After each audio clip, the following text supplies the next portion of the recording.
my friend, my brother, comrade in arms, founder, Jan Suraj Party, திரு பிரசாந்த் கிஷோர் அவர்கள் இன்னைக்கு நம்மளுடைய இந்த தமிழக வெற்றி கழகத்தினுடைய 2ஆம் ஆண்டு துவக்க விழாவிற்கு சிறப்பு விருந்தினராக கலந்துக்கிட்டு பேசியது மிக்க மிக்க மகிழ்ச்சி. அவருக்கு என்னுடைய மனமார்ந்த நன்றியை தெரிவிச்சுக்கிறேன். We are an emerging primary political force in Tamil Nadu politics with a firm commitment to create history in the upcoming 2026 assembly elections of Tamil Nadu, like 1967 and 1977 assembly elections of our state. Without compromising our party's ideological principles at any cost, I am here to collaborate and work with you towards upholding the secular and democratic ideals in TN and beyond.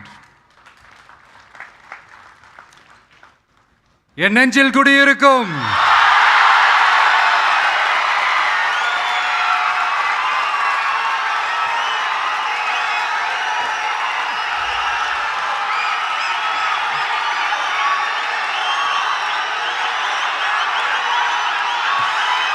என்னுடைய தோழர்கள், தோழிகள்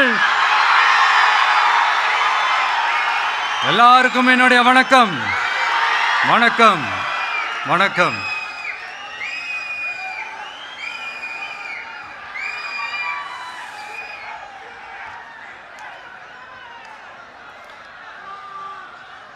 இந்த அரசியல்னாலே வேற level தான்ல.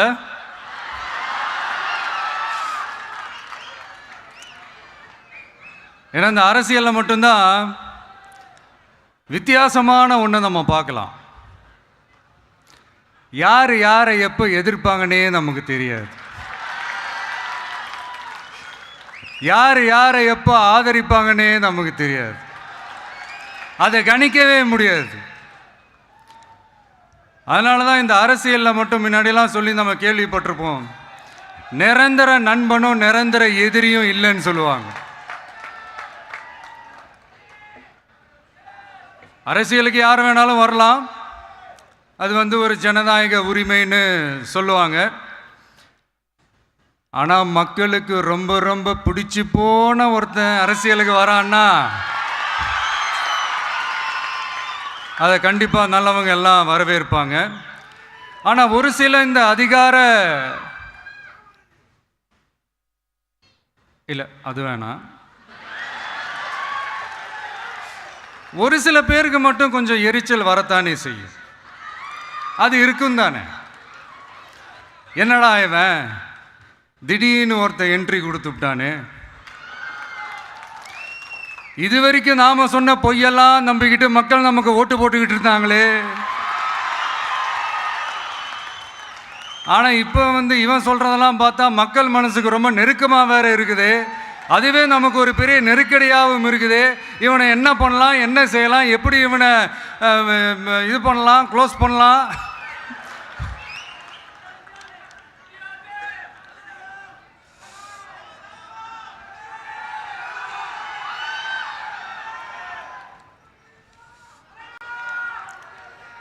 எப்படி இவனை close பண்ணலாம், ஒரு confusion ஒன்று வரும். அந்த கன்ஃபியூஷனில் கத்துறதா கதறதா என்ன பண்ணுறதுன்னு தெரியாமல் வர்றவன் போகிறவெல்லாம் கட்சி ஆரம்பிக்கிறான்னு சொல்லி இப்படி எதாவது பேச ஆரம்பிப்பாங்க. இப்போ நம்ம ஆட்சியில் இருக்கிறவங்க நமக்கு எதிராக பேசுகிறாங்க இல்லையா, அந்த மாதிரி. இப்படிப்பட்ட ஒரு அரசியல் காலத்தில் கொஞ்சம் கூட ஒரு பயம் இல்லாமல், ஒரு பதட்டம் இல்லாமல், வர்ற எதிர்ப்புகள் எல்லாத்தையும் சும்மா லெஃப்ட் ஹேண்டில் டீல் பண்ணிக்கிட்டு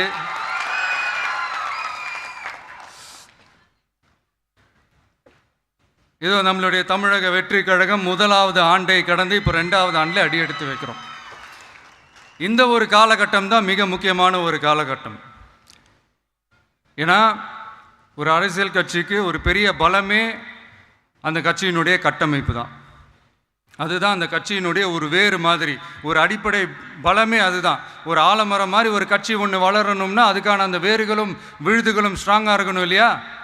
அப்படி தான் நம்மளுடைய இந்த அமைப்பை பலப்படுத்துகிற ஒரு வேலையை தான் இப்போ நம்ம செஞ்சுக்கிட்டு இருக்கிறோம். தமிழ்நாடு முழுக்க மாவட்ட நிர்வாகிகள் எல்லாரையும் தேர்ந்தெடுத்து அறிவிச்சிட்ருக்கிறோம். இந்த நேரத்தில் நம்ம மேலே ஒரு கம்ப்ளைண்ட், அது என்னென்னா, அதுதான் எனக்கும் புரியல.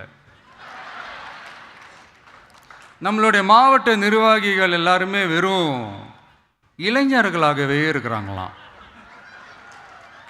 ஏன் இருந்தா என்ன?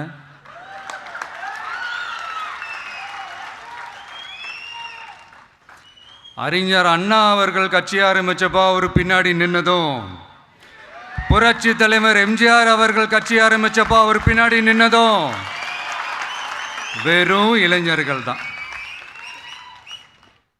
அந்த இளைஞர்களால் தான் 1967லையும் 1977லையும் அந்த 2 தேர்தலையுமே ஒரு மிகப்பெரிய ஒரு வெற்றி கிடைச்சது. வரலாறு, அதுதான் வரலாறு. இப்போ அதே மாதிரி நம்ம மேலே இன்னொரு கம்ப்ளைண்ட், அது என்னன்னா, நம்மளுடைய கட்சி நிர்வாகிகள் எல்லாருமே சாதாரண குடும்பத்திலிருந்து வந்தவங்களாம். அதே தான் இங்கேயும் கேட்குறேன், ஏன் வரக்கூடாதா?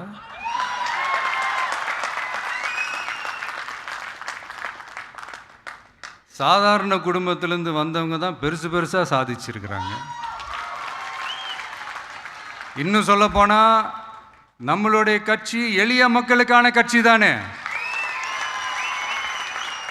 அப்படி இருக்கும்போது நம்மளுடைய கட்சி நிர்வாகிகளும் எளிய குடும்பத்தை சேர்ந்தவங்களாக தான் இருப்பாங்க.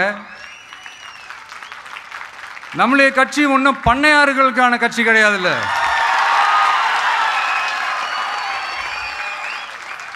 முன்னாடிலாம் அந்த காலத்தில் பண்ணையாருங்க தான் பதவியில் இருப்பாங்க. இப்போ கொஞ்சம் உள்டா மாறிடுச்சு, பதவியில் இருக்கிறவங்களாம் பண்ணையாராக மாறிடுறாங்க.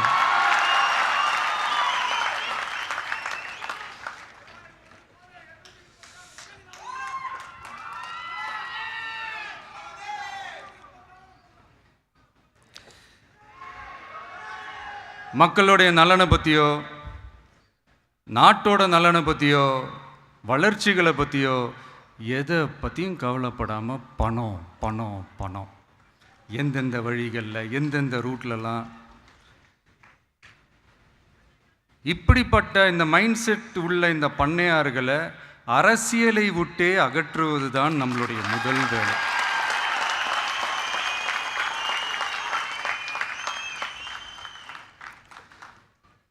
அதை ஜனநாயக முறைப்படி நம்ம செய்கிறதுக்கு தான் 2026 தேர்தலை நம்ம சந்திக்க போகிறோம். அந்த தேர்தலை சந்திக்க ரொம்ப ரொம்ப முக்கியமான விஷயம் பூத் லெவல் ஏஜென்ட்ஸ், BLA அப்படின்னு சொல்லுவாங்க. அது ரொம்ப ரொம்ப முக்கியம். ஏன்னா நீங்கள் பார்த்தீங்கன்னா தமிழ்நாட்டில் அந்த பெரிய பெரிய கட்சிகளுக்கு தான் அந்த BLAலாம் ரொம்ப ஸ்ட்ராங்காக இருக்கும்னு சொல்லுவாங்க. ஒரு அப்ராக்சிமேட்டாக ஒரு 69,000 பூத்ஸ் இருக்குது. அது எல்லாத்துக்குமே பூத் ஏஜென்ட்ஸாக நம்மளுடைய கட்சி தோழர்களை தான் நியமிக்க போகிறோம். கூடிய சீக்கிரமே பூத் கமிட்டி மாநாடுன்னு ஒன்று நடத்த போகிறோம். அன்னைக்கு தெரியும் தமிழக வெற்றி கழகம் எந்த ஒரு பெரிய கட்சிக்கும் கொஞ்சம் கூட சளைச்சதில்லைன்னு.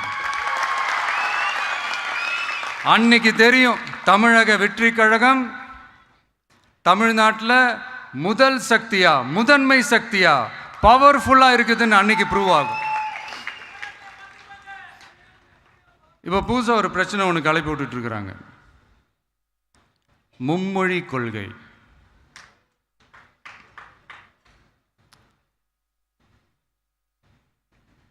அதாவது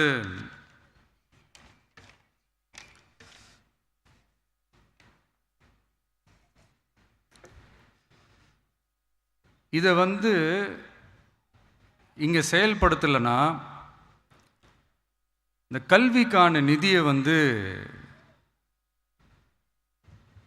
நம்மளுடைய மாநில அரசுக்கு கொடுக்க மாட்டாங்களாம். இந்த எல்கேஜி யூகேஜி பசங்க சண்டை போட்டுப்பாங்க தெரியுமா, அந்த மாதிரி கொடுக்க வேண்டியது அவங்களோட கடமை, இங்கே இவங்க வாங்க வேண்டியது இவங்களுடைய உரிமை. ஆனால் இவங்க 2 பேரும் இங்கே எவ்வளோ சீரியஸாக ஒரு பிரச்சனை ஓடிட்டுருக்கு. இவங்க 2 பேரும் அதாங்க நம்ம ஃபாசிசமும் நம்ம பாயாசமும், அதான் நம்ம அரசியல் இனிமையும் கொள்கை இனிமையும். 2 பேரும் என்ன பண்ணுறாங்கன்னா 2 பேரும் பேசி வச்சுக்கிட்டு இந்த செட்டிங்லாம் பண்ணி வச்சுக்கிட்டு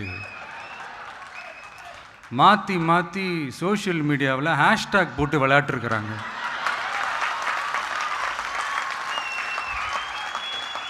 இங்கே என்ன நடந்துக்கிட்டு இருக்கு, அதாவது இவங்க 2 பேரும் அடிச்சுக்கிற மாதிரி அடிச்சுப்பாங்களாம். அதை நாங்கள் நம்பணுமா, மக்கள் நம்பணுமா? What bro, it's very wrong bro.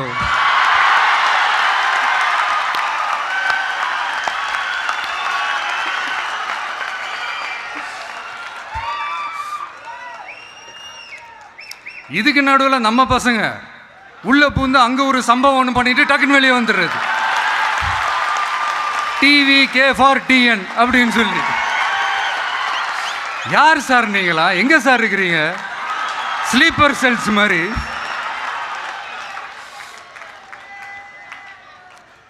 அதனால்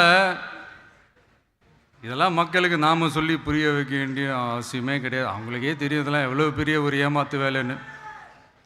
நம்ம ஊர் சுயமரியாதை ஊர், நாம் எல்லாரையும் மதிப்போம்.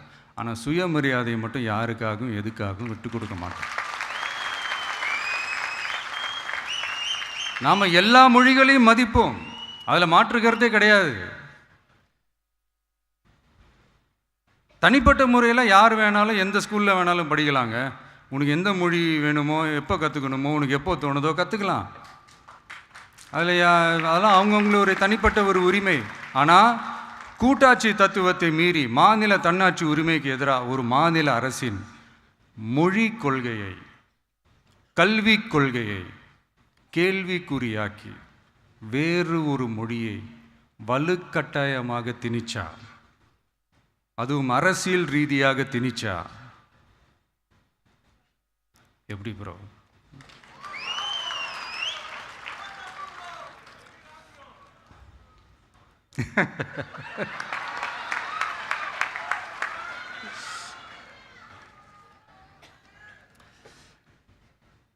அதனால் நம்மளுடைய தமிழக வெற்றி கழகம் சார்பாக நாமளும் இந்த பொய் பிரச்சாரங்களை எல்லாம் புறம் தள்ளிவிட்டு இதை நாங்கள் உறுதியாக எதிர்ப்போம்.